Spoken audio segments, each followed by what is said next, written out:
Una caja de cartón súper dura que he recogido en un supermercado. La desmonto porque necesito la parte de abajo de la caja. Voy a tomar la medida de una maceta, ya que voy a decorar la pieza que voy a hacer con una maceta y alguna cosa más. La medida que me sale son 15 centímetros y corto 3 trozos de 15 centímetros en la parte de abajo.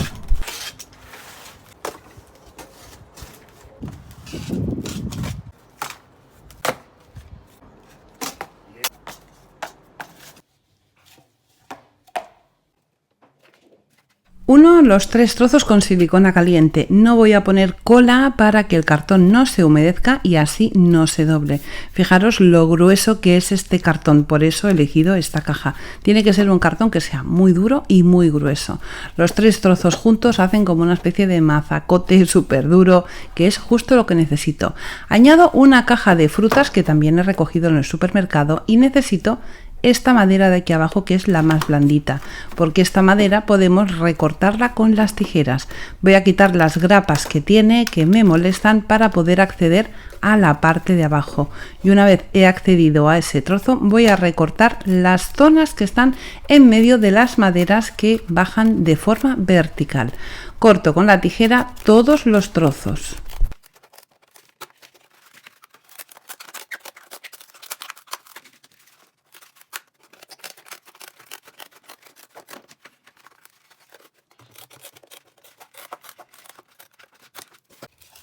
Estas maderas que han sobrado, que son más gruesas que las otras, no las vamos a tirar. De hecho, no vamos a tirar ningún trozo de la caja porque vamos a necesitarlos.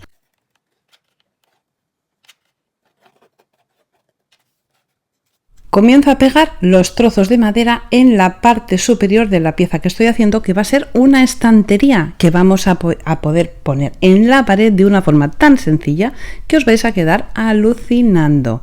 Preciosa y bonita. Pego todos los trozos, siempre voy a utilizar silicona caliente para que el cartón no se doble, porque si lo humedecemos tiende a combarse. Los trozos que quedan por los laterales los recorto con la tijera.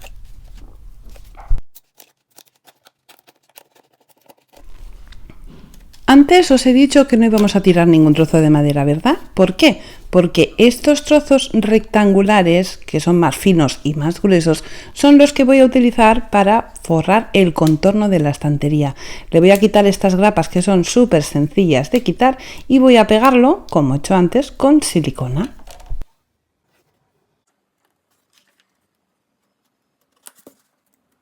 Estas maderas, aunque sean más gruesas, podemos recortarlas también con las tijeras.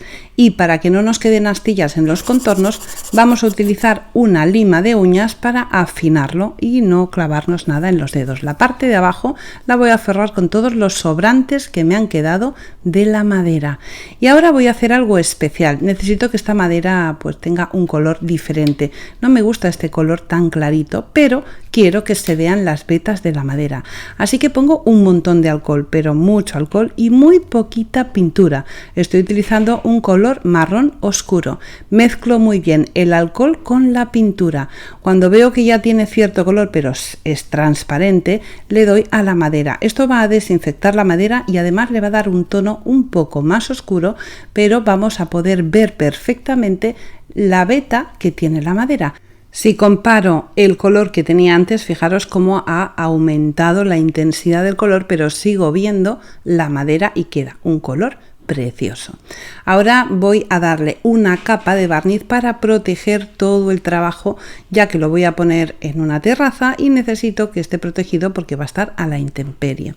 Voy a utilizar esto, que son unas cintas de bies que he comprado en una mercería. Primero las voy a presentar. Tenemos que pensar qué lado de la estantería queremos que vaya a la pared. Ese lado va a tener la tira mucho más corta y el trozo que está por la parte delantera va a ser más largo hasta que se encuentre con la tira de atrás. Voy a pegar la tira con silicona caliente en la parte delantera, en la parte de abajo y también en la trasera, ya que esto es lo que va a sujetar el peso de la estantería y de lo que ponga sobre ella. Una vez he pegado los 3 trozos, voy a pegar los 2 extremos uno con otro. Hasta ahora fantástico, pero ahora viene el kit de la cuestión. ¿Cómo vamos a poner esto en la pared sin tener que perforarla, sin hacer ningún agujero? Lo primero que voy a hacer es, justo donde están las dos tiras que se unen, le voy a poner un trocito de madera que he recortado, como hasta ahora con la tijera, y lo pego en la parte de atrás. Para embellecer un poco y que quede como, no sé, como con más diseño, voy a utilizar un trozo de ecopiel, polipiel o piel sintética. Corto a la medida de esos trocitos de madera para que cubra la madera y la cinta.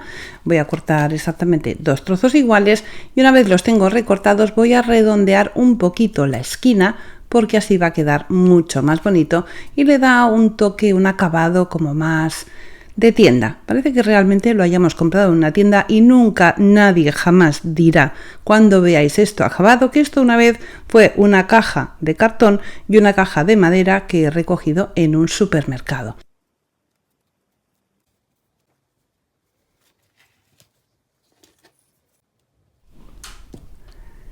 En la parte delantera también le pego un trozo de piel sintética a modo decorativo y necesito hacer algo para poner encima de esta estantería y tengo por ahí una macetita pequeña que la tengo sin utilizar, así que la pinto en color blanco roto, que sea el mismo tono que la cinta, y este es el kit de la cuestión. Esta cinta adhesiva que ahora está tan de moda, que es súper extra potente, es que aguanta un montón de peso y va súper bien. Ya esto lo había utilizado en otro tutorial, hice una pieza para un cuarto de baño y he comprobado después de casi un año que la pieza no se ha caído del baño. Vamos a limpiar la pared, tiene que ser una pared lisa y vamos a limpiar la pared con alcohol para que no tenga restos de polvo ni motas que impidan que se adhiera perfectamente. Quitamos la parte de atrás del adhesivo y ya lo tenemos preparado para pegarlo en la pared. Controlamos que nos quede recto, apretamos bien fuerte para que con la presión se pegue perfectamente el adhesivo que tiene la cinta y ya podemos decorar nuestra estantería. Os aseguro que aguanta el peso, el tiempo y que va estupendamente. En la maceta que he pintado he puesto una petunia que para regarla hay que quitarla de la estantería para que no se humedezca y no se vaya a estropear. También he puesto uno de los últimos botes que hice en el último tutorial y una pieza que hice con porcelana Yobi, un pequeño caracol. Por cierto, el cuadro que está a la izquierda es el que hice con pasta de dientes, la textura, la porcelana, todo con pasta de dientes y es espectacular. Me encanta cómo ha quedado este rincón. Si a ti también te ha gustado, recuerda dejarme tu like y suscribirte al canal si no estás suscrito para no perderte ninguna idea y además ayudarme un poquito. Y como siempre os digo, pues solamente me queda deciros una cosa. Un besito muy fuerte y hasta el próximo tutorial.